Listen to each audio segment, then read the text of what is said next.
Allah dərgahında şəfaət kimlər edə bilərlər?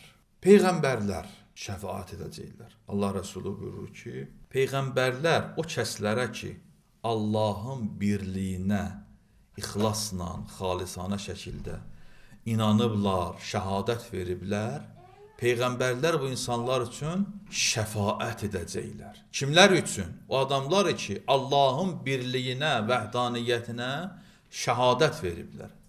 Peyğəmbərlər o insanlara şəfaət edəcəklər. Demək, birinci dəstə şəfaət edənlər Peyğəmbərlərdilər. İkinci dəstə şəfaət edən insanlar imamlar, əimmiyyətlər, Əhl-i-Beyt imamları və Həzrəti Zəhra salamullah aleyhadır. Həzrət Mövla buyurur ki, biz imamlar üçün və bizim dostlarımız üçün şəfaət var.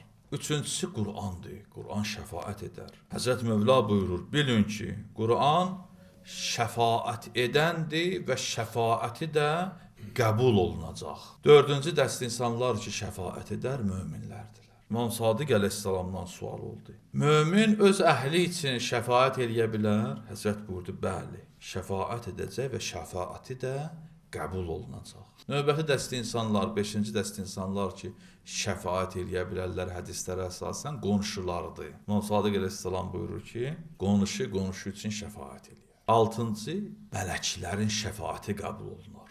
Allah Rəsulü buyurur ki, Peyğəmbərlər və mələklər şəfaət eləyərlər.